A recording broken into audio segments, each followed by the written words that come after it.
Hello, this is Kent Molgat at Kelowna now with Jim Check, and we're happy to join Kevin Falcon of the BC United Party after what has been a pretty interesting few days. Thanks for joining us, Kevin. Well, thanks very much for having me, Jim and Kent.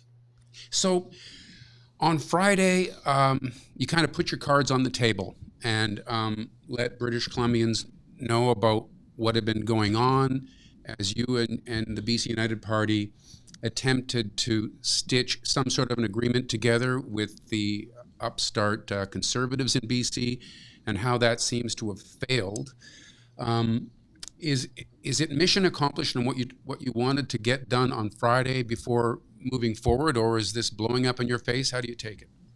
No, well, first of all, it's important to understand that the backdrop here. The backdrop is that, first of all, the BC Conservative Party is a totally separate party than the federal Conservative Party. There's no connection between the two, even though the BC Conservatives benefit from the voter confusion and try and suggest that they're somehow one and the same when they're not. They have not elected an MLA in British Columbia for almost 50 years for good reason. So regardless of all that, both John Rustad, the leader of that party, who was formerly a BC Liberal, and ourselves, our two parties sent trusted emissaries to speak to each other to see whether we could find any kind of common ground to respond to what we were hearing from people. Both he and I have heard from lots of British Columbians that say to us effectively some variation of, please, could you put your own personal interests aside and try and think about the broader public interest of ensuring the NDP don't win seats that they otherwise wouldn't win because of vote splitting. And so I felt it very important to respond to that by, in a very genuine way, with real good faith, having our emissary sit down with his and see whether we could find that common ground. And in the course of our first meeting was on May the 2nd. And the discussions, I think, were very constructive from both sides. I think both sides entered with goodwill. And as a result of those discussions, we went away to go, both of us, to do some more thinking and some work around what a framework might look like. It was complicated a bit a couple of weeks ago when John went public and disclosed that we were having these talks. It's never easy, frankly, to have talks like this in the glare of public attention, because it makes it easier for parties to harden their positions and to play for the cameras as opposed to trying to get a deal done. But nevertheless, we met again on May the 22nd, presented a framework proposal that sort of, signified what the parties had talked about in the previous meeting. I think, frankly, there was some goodwill there on both sides and a genuine attempt to say, let's take it back to our respective leaders and see if that's something we could agree upon. It was a framework that certainly we didn't have too much concerns with. There were some elements of it, but those could be dealt with in future talks. But ultimately, John Rustad made the decision that no, he wanted to not continue with any further talks, and so we're not. So both of you seem to align with Pierre Poilievre. I mean, he's got a lot of popularity in Canada right now, but both parties have kind of used some of the slogans that Pierre has been using. How do you differ in that? Like, I mean, they've obviously benefited from their name, I think, because because they have a similar type name. How do you differ from Poilievre's policies and between you and John Rustad? Or are you all kind of aligned? Well, there's a big difference, to be honest with you. Look, even back when we were called the BC Liberal Party, I remember even as late as the late 1990s, for God's sakes, we were trying to say to the BC Conservatives, please don't run candidates. All you do is split the vote, and that's all they ever do. They never win seats. They just allow the NDP to get elected. That's how we ended up with an NDP government, frankly, in 2017. And you look at the damage that's been done over the last 7 years. It's been huge. So I think the message to understand is there's a reason why we have a coalition government and coalition parties. Uh, BC United is the coalition party. It's the coalition party that follows in the footsteps of BC Liberal, and which followed in the footsteps of BC Social Credit Party. And there's a lot more to winning an election than having some polls that you can wave around. You have to have organization, you have to have money, you've got to have credible candidates. And I think this is where they really struggle. They've had to fire several of their candidates already, people that have very bizarre views, like, getting COVID vaccination shots turns you into a magnet and all this kind of crazy stuff. And the problem is that when you go into an election campaign and you have candidate eruptions happening, every other week because you've got people with, frankly, extreme views, that's not going to be helpful for them or for the democratic process. And so I think that's why I think he's overplaying his hand. Okay, at this point now, I mean, we've seen how I found it quite remarkable that the BC United would back off from half of the ridings in the province, divvy it up that way to avoid stepping on each other's toes, and to refrain from being publicly critical of each other, and march forward towards some sort of coalition victory. Now that that seems to have failed, I mean, you're being quite, I think, constructive in the way you're describing the failure, but let's say that's failed. Are you ready tomorrow to start turning on the Conservatives and ramping up the criticism to differentiate your party?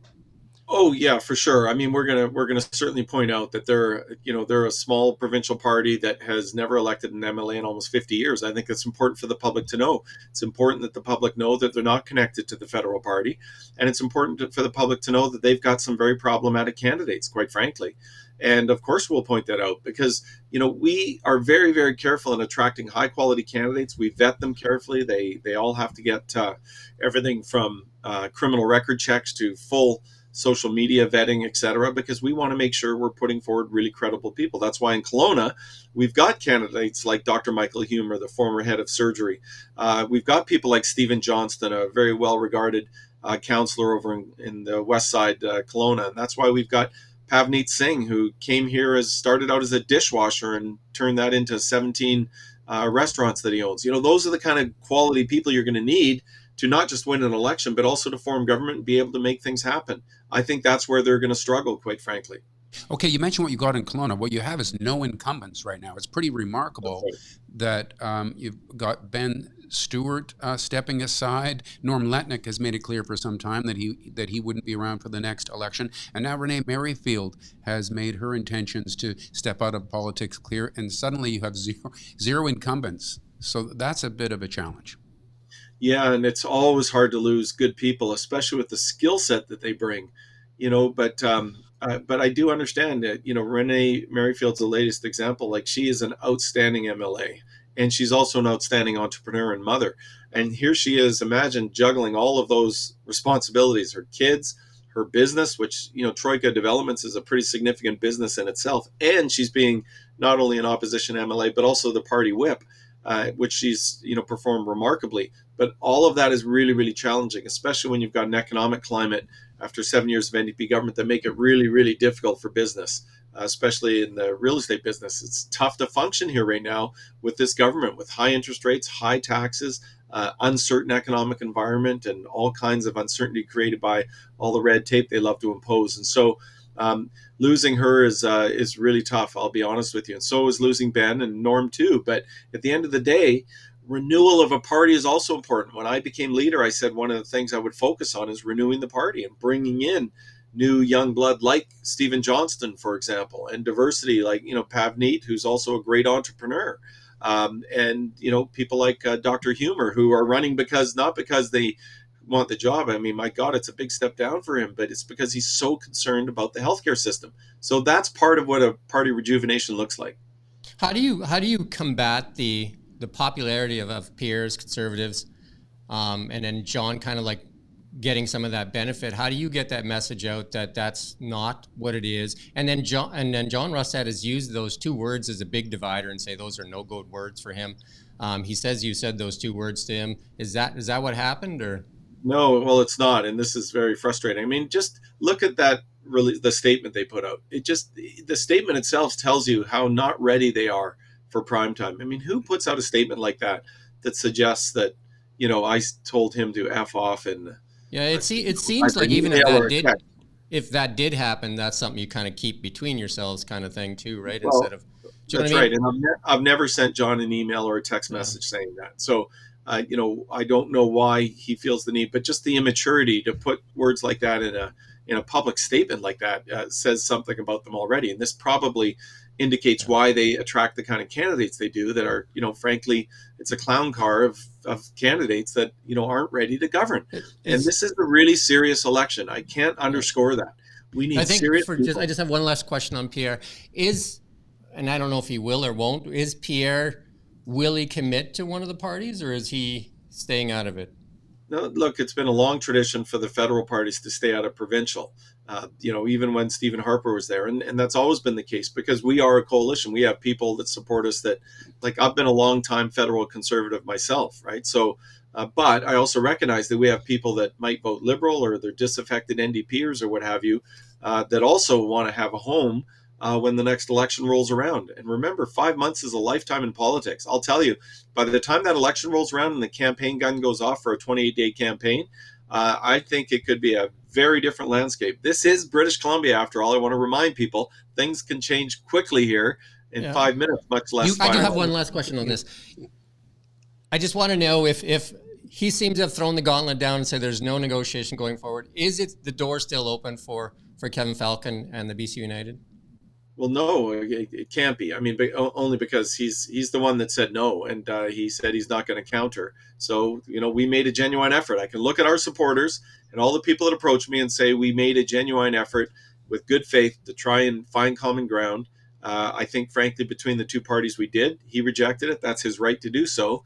But no, we're not going to try and rearrange or get those talks going again.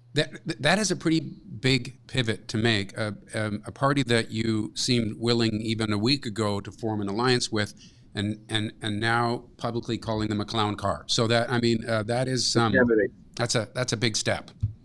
Well, yeah, but that's why we wouldn't merge with them. I've always been very clear. We could never merge with them because of the kind of caliber of candidates that they're attracting. They're very, very problematic. And so rather than talk about that, we said, okay, well, let's figure out if there's another way to find common ground. And that's what we worked on, and that's what was presented. Right. So 5 months is a long time in politics, but it's also a short time to an election, right? So what's the path forward for the BC United? Well, the thing to understand about elections is it takes more than polls. You have to have organization. It's because an election is really 93 individualized elections right across the province. That means you have to have organizers, volunteers. We've got over 50,000 members right across the province. You got to have money. We've had record fundraising. You've got to have, the kind of infrastructure and the organizers within the party to be able to, make sure that you're going to be ready in every riding. And we've got all that. And that's the work that's being done. We've already trained over 800 people through our campaign schools that, teach them all the intricacies of door knocking and identifying vote and all the kind of things that are involved in an election. These are the nuts and bolts that actually win elections in 93 separate ridings. And if that's behind us, the possibility of a combination, when does Kevin Falcon and the BC United start talking about platform? When do we start to hear all that? Sure. So you've already heard some of it, of course. Our Better is Possible, which is our mental health and addiction approach, which is summarized briefly as saying we're taking folks with severe untreated mental health off the streets involuntarily if necessary and putting them in purpose-built facilities that can provide the proper psychiatric and medical supports. We've talked about our Safer BC plan to fill the empty 500 police positions across the province and make sure that we eliminate David Eby's catch and release program that allows prolific offenders to be re-released back onto the streets. We will have more. We'll roll out our health platform. We'll talk about our childcare. We'll talk about the other issues in the coming weeks and months. But at the end of the day, what I can guarantee you is this: they will be well thought out policies. They're not going to be just slogans and bumper stickers. They're going to be well thought out policies that respond to the challenges we face. It does seem to me that given what's happening, and I've been watching politics evolve in BC for parts of 5 decades now, and this is I see a bit of a shift happening right now. And if you can say what you want about polls not being accurate, we definitely see serious support for this upstart BC Conservative Party. Now that they're taking up a presence to your right, I do see it kind of, it's going to force you to sort of, as you criticize some of the things you would call, clown car stuff on the right, into becoming almost more centrist than you currently are. Is that a bad take? No, it's not a bad take. I mean, that's what coalition parties like BC United, formerly the BC Liberals and formerly Social Credit, are all about.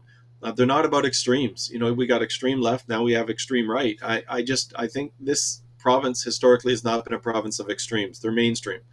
common sense, mainstream policies that respond to the challenges we face. I think that's what most British Columbians want. And, it's just, I'll just say this, just be really careful. In 2013, when I retired as a finance minister and deputy premier, and I remember the 2013 election campaign when the BC Liberals were 23 points down in the polls when the election campaign started. And the entire punditry and all the media had already made up their minds. They said this isn't a NDP win for sure. And until it wasn't. And we won a majority government. So I just think you have to be a little bit cautious and don't read too much into polls, especially when it's so obvious that there's confusion between the federal party and the provincial party when there's no connection between the two. And we'll make sure that the public is aware of that. I think most British Columbians want to know what's in it for them, because under this NDP government, we've seen a number of new taxes added. We've seen it get really tough for businesses, and we've seen a lot of different legislation passed that seems anti-capitalist for sure, like where investment dollars will probably leave the province. How do you get past the catfight, though, and just focus on the issues that matter to British Columbians? Well, easy. That's where we're going to spend most of our time, frankly, talking about those issues, because I agree with you. I think your point is this is a government of massive overreach. We've got a power-hungry premier that won't be satisfied until he controls every aspect of this economy. I think there's a real freedom campaign coming here, because you look at the legislation they just passed in the last session, where they're now taking over control of the legal community after taking control of the healthcare sector by controlling and having government have a majority of the stakeholders that are going to decide how those, what used to be self-managing professions, are now going to be controlled going forward. They did it to the engineers too. They passed a HIDA Act that provides HIDA rights and title over private sector property rights, which is a very dangerous trend that I think we'll see right across the province if David Eby stays in power. So there are some huge issues here that we are going to be fighting for. And I think when British Columbians become aware of the scale and scope of those issues, they're going to say, we got to push back against this guy. Yeah, we had Bruce Ralston, the forest minister, on. And, like the forest industry is so important to British Columbians. It's our second biggest industry, and 10,000 jobs lost in the past year alone in that sector of 100,000 jobs. How do you go forward in that and get that message out that BC is open for business? Because a company that's out of British Columbia, Canfor is a BC company, basically saying they're done with investing in BC.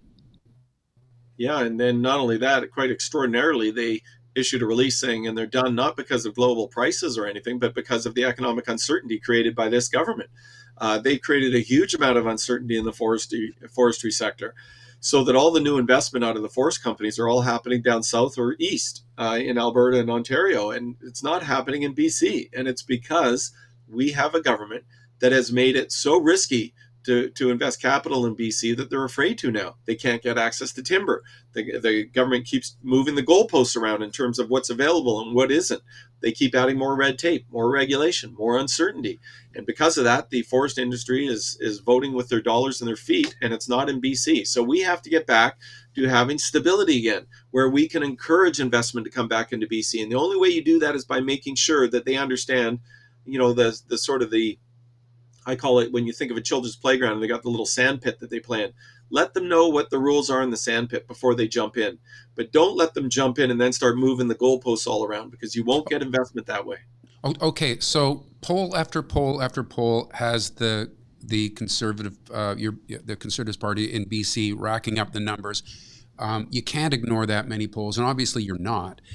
What is your message to someone who is currently saying, yeah, I'm going to vote Conservative in this next provincial election? Take this moment now and send your message directly to the people who are saying, that's how I'm going to vote. Sure. I would say don't be confused and don't be conned. Don't be conned into believing that the BC Conservatives are somehow like the federal Conservatives. They're not. They're not. Just look at some of the candidates that they're bringing on board, including, by the way, former NDP MLAs, which is very bizarre in itself, but other candidates that have very, very bizarre views that equate vaccinations with, apartheid and Nazism and things like that. I mean, it just, I think at the end of the day, understand this, that we need to make sure that we get change. but be careful of the change you wish for. You want to make sure you get serious people elected that are going to get things fixed and get it back on track, as we did as BC Liberals. That's why we built the William Bennett Bridge. That's why we invested in the Kelowna Heart and Stroke Center. That's why we made the kind of record investments across the province in infrastructure and roadways and all the rest of it. UBC Okanagan, I could go on. But the point is, we want to get good people elected that can get us back on track so that we can feel optimistic about the future again, not have 70,000 British Columbians fleeing the province for places like Alberta last year alone. That requires leadership, and leadership requires people that are tested, have experience both in the public and private sector, and can start governing from day one. I think the last time we interviewed you, you brought up a really good point, saying that the three biggest infrastructure projects in British Columbia were started by the BC Liberals, and there's no new big project out there in the past 8 years. That's exactly right. And those three projects are all coming to an end almost at the same time. And there's not even one major project behind it. Now, the NDP love to talk about, well, we've got, a potential $1 billion battery investment up in Prince George. Well, I can tell you that is so far from reality. It's beyond belief. Those three projects represent over $100 billion of capital investment alone, not to mention the tens of thousands of high-paying jobs. And remember, all three of those projects, yes, they were started by BC United government, but all three were also opposed by the NDP while they were in opposition. They wanted to stop all of them. And thank God they weren't able to. They were far enough along, but they spent millions of our tax dollars on fruitless lawsuits against the twinning of the Trans Mountain Pipeline, for example, and really got their wrist slaps by the courts that effectively said these were frivolous lawsuits and they were forced to pay all the damages. And that's through taxpayers, unfortunately. But the bottom line is, that's the kind of people we have in government now. That's why we don't have major investment lining up in BC. And that puts all of our futures at risk. That's why this election's so serious. Kevin Falcon, I just want to thank you for taking we're probably stepping on your next meeting today, but thanks very much for taking time for us. As always, thank you. And we look forward to speaking with you again as we get into this election. Right on. Thanks a lot, Jim and Kent. Really appreciate your time. All the best. All right. Have a great day, and thank you for watching Kelowna Now.